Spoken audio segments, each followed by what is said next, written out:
नमस्कार, स्वागत है आपका ई बुक ऑनलाइन एजुकेशन में। आज हम लोग इतिहास की सीरीज में उत्तर वैदिक काल के बारे में समझेंगे कि इसका कैसा विकास हुआ, ऋग वैदिक काल से किस तरीके से ये भिन्न हो जाती है। बारी बारी से समझते हैं। एक विदेह माधव की कहानी इसमें मिलती है, देखते हैं वो कहानी क्या है। वहाँ से काफ़ी कुछ आपको समझ में आएगा इसका विस्तार। क्या था विदेह माधव, उसमें आर्य लोगों में एक व्यक्ति था, अगर उसके सामने कोई भी व्यक्ति घी का नाम ले लेता था तो उसके मुंह से आग निकलने लगती थी। तो किसी ने भाई मजाक मजाक में विदेह माधव के मुंह के सामने क्या किया, उसके सामने आग का नाम, घी का नाम ले दिया, तो उसे मुंह से आग निकलने लगी और वो भागने लगा। तो सबसे पहले आर्य लोग कहाँ पे आए थे? सप्तसैंधव प्रदेश में।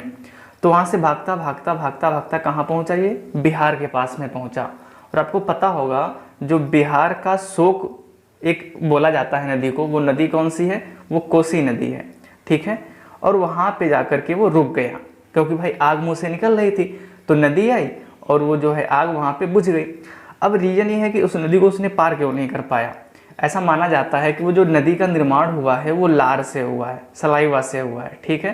किसका सलाइवा है? वो एक त्रिशंकु ऋषि हुए हैं जो ऊपर लटके थे। उनको वरदान मिल गया भाई कि ना पाताल में रहोगे ना आप जो है पृथ्वी पे रहोगे। तो ऊपर आकाश में लटकते रहे, तिरछा लटकते रहे। तो उनसे क्या हुआ, लार टपकती रही और उस लार से पूरी नदी का निर्माण हो गया। तो वहाँ पर जाकर के ये रुक गया, क्योंकि वो नदी अपवित्र मानी जाती थी, ठीक है। तो इसीलिए बोलते हैं कि जो आर्य लोगों का विस्तार था वो सप्तसैंधव प्रदेश से कहाँ तक था? बिहार तक था, ठीक है। यानी बिहार के आगे इसीलिए जो है आर्य लोग नहीं जा पाए और इसी क्षेत्र में पूरी की पूरी जो वैदिक सभ्यता फैली रही। अब समझते हैं उत्तर वैदिक काल के बारे में। अब ये उत्तर वैदिक काल जो है ऋग वैदिक काल से कैसे भिन्नता रखता है, देखते हैं। देखो, जो आपका ऋग वैदिक काल था वहाँ पे क्या था? वहाँ पे जो आपका लोगों का यानी समाज का जो बंटवारा किया गया था वो काम के आधार पे किया गया था। जैसे मान लीजिए कोई व्यापार कर रहा है तो वो वैश्य हो जाएगा, कोई युद्ध लड़ रहा है वो क्षत्रिय हो जाएगा। लेकिन उत्तर वैदिक काल आते आते ये जाति व्यवस्था में बदल गया। वहाँ पर भाई जो काम, चाहे वो जैसा भी जिस भी समाज का हो, अगर वो वो युद्ध लड़ रहा है तो क्षत्रिय होगा वो। लेकिन यहाँ पे सिरे से कास्ट सिस्टम कर दिया गया, तो इसलिए जो है वो अलग कर दिया गया यहाँ से ऋग वैदिक काल से उत्तर वैदिक काल। अब देखते हैं इसमें क्या है। सबसे पहला आता है कि ऋग्वेद के अलावा, अब देखो ऋग्वेद जो है आपका ऋग वैदिक काल में यानी कि 1500 से 1000 BC तक लिख गया था। बाकी के 3 वेद हैं, चाहे वो यजुर्वेद हो, चाहे वो सामवेद हो, चाहे वो अथर्ववेद हो, उन सब की रचना जो है आपका उत्तर वैदिक काल में हुई है, ठीक है। साथ में जो ब्राह्मण, उपनिषद, अरण्यक, इन सब की जो रचना भी यहाँ पे की गई थी। लोहे का ज्ञान होने के कारण ये लोग कृषि करने लगे। भाई जो ऋग वैदिक काल के लोग थे वो पशुचारण पर निर्भर थे।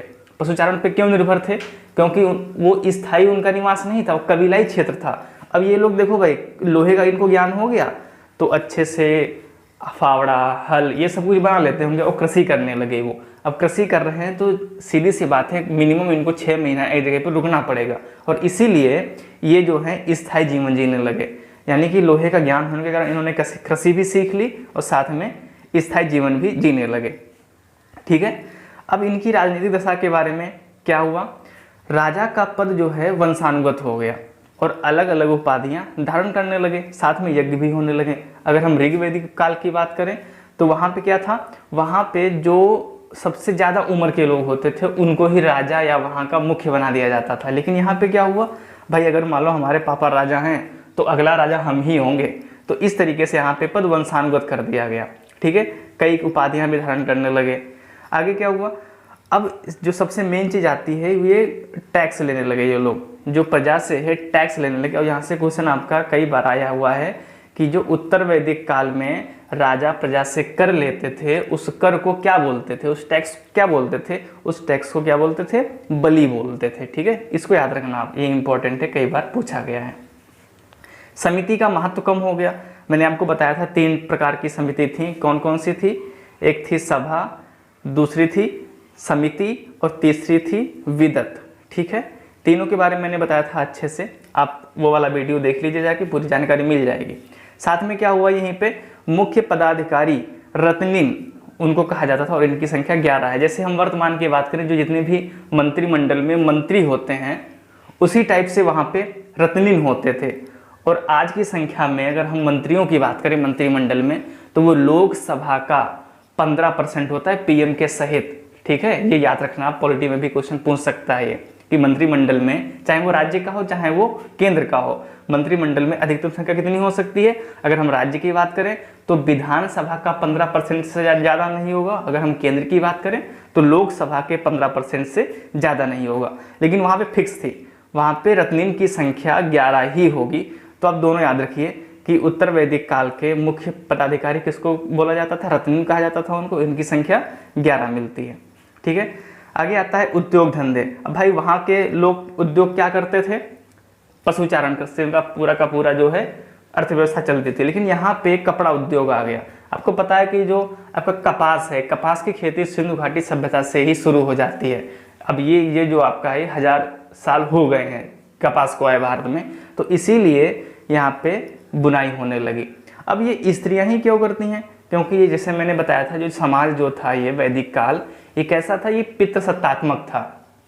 यानी कि महिलाओं को ज़्यादा अधिकार नहीं दिए गए, महिलाओं को केवल अंदर ही, यानी घर के अंदर ही रहने के जो है यहाँ पे पूर्ण रूप से इन पे प्रतिबंध लगा दिया कि भाई आप घर पे ही रहोगे, बाहर नहीं निकलोगे कुछ भी। तो इसीलिए मजबूरन स्त्रियों को ही काम करना पड़ेगा। और इसीलिए यहाँ पे कह दिया कि भाई जो कपड़े बुनने का काम है वो केवल और केवल स्त्री ही करेंगी और पुरुष नहीं करेंगे, क्योंकि यहाँ पे इनका स्त्रियों का वर्चस्व कम हो गया था। ठीक है, अगला आप क्या, व्यापारियों के अध्यक्ष को क्या बोलते थे, श्रेष्ठी बोलते थे। जैसे नहीं आज के हम समय में देखें, जो उद्योग मंडल का अध्यक्ष होता है वो श्रेष्ठी के बराबर रहता होगा, यानी कि उस समय का श्रेष्ठी और इस समय का उद्योग मंडल का अध्यक्ष। तो ये भी आप याद रखना, महत्वपूर्ण हो जाता है यहाँ से। अगला आता है धार्मिक दशा। अब धार्मिक दशा क्या है भाई, यज्ञ अत्यधिक खर्चीले हो गए थे। ठीक है, अब यज्ञों क्या जो ऋचाएँ हैं यानी मंत्र हैं वो आपको ऋग्वेद में मिलते हैं और थोड़ा बहुत आपका जो है यजुर्वेद में भी मिलता है।